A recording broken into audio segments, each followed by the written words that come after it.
ጤና ይስጥልኝ የተከበራችሁ የዶም ሚዲያ ቤተሰቦች የዛሬው ፕሮግራማችን ይዘንላችሁ ቀርበናል። አብራችሁን ቆዩ።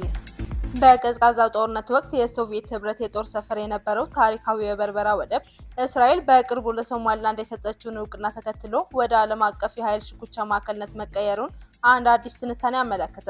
ሳሚያ መሐመድ የተባሉ ተመራማሪ ባወጡት ትንታኔ እስራኤል እንደ አውሮፓውያን አቆጣጠር በዲሴምበር 2005 ባለፈው ወር ለሶማሊላንድ የሰጠችው ሙሉ እውቅና በቀጠናው ያልተጻፈ አዲስ ምዕራፍ የከፈተና የበርበራን ወደፊት ዕጣ ፈንታ አጣብቂኝ ውስጥ የከተተ መሆኑን አመላክተዋል።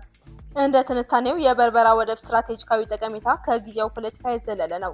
ወደቡ ከየመን የባህር ዳርቻ በ160 ማይል ርቀት ላይ የሚገኝ ሲሆን ከ12 እስከ 15 በመቶ የሚሆነው የዓለም ንግድ የሚተላለፍበትን የባብ-ኤል ማንዴብ ወሽመጥ ለመቆጣጠር ወሳኝ ቦታ ላይ ተቀምጧል። በተጨማሪም በአፍሪካ ረጅሙ የአውሮፕላን ማረፊያ ያለው ሲሆን ይህ መሰረተ ልማት ቀደም ሲል ለሶቪየት ጦር አልፎም ለአሜሪካው ናሳ የስፔስ ሻትል ማረፊያነት ታጭቶ የነበረ መሆኑ ቦታው ወታደራዊ ፋይዳው የጎላ እንዲሆን አድርጎታል። እስራኤል ለሶማሊላንድ እውቅና የሰጠች የመጀመሪያዋ የተባበሩት መንግስታት አባል ሀገር መሆኗ ለሀርጌሳ የ35 ዓመታት የዲፕሎማሲ ድል ቢሆንም አብሮት ይዞት የመጣው አደጋ ግን ቀላል አይደለም። ሪፖርቱ እንደሚያብራራው እስራኤል በበርበራ መገኘቷ የሁቲ ታጣቂዎችን ለመቆጣጠርና የስለላ መረብ ለመዘርጋት እድል ይሰጣታል።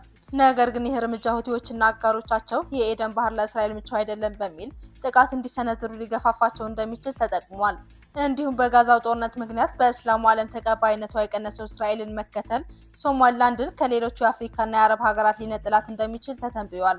የእስራኤልን ውሳኔ ተከትሎ የሶማሊያ ፌዴራል መንግስት ጉዳዩን የሉዓላዊነት ጥሰት ሲል ያወገዘ ሲሆን ከተባበሩት መንግስታት የጸጥታ ምክር ቤት 15 አባላት 14ቱ እንዲሁም የአፍሪካ ህብረት እውቅናውን ተቃውመዋል።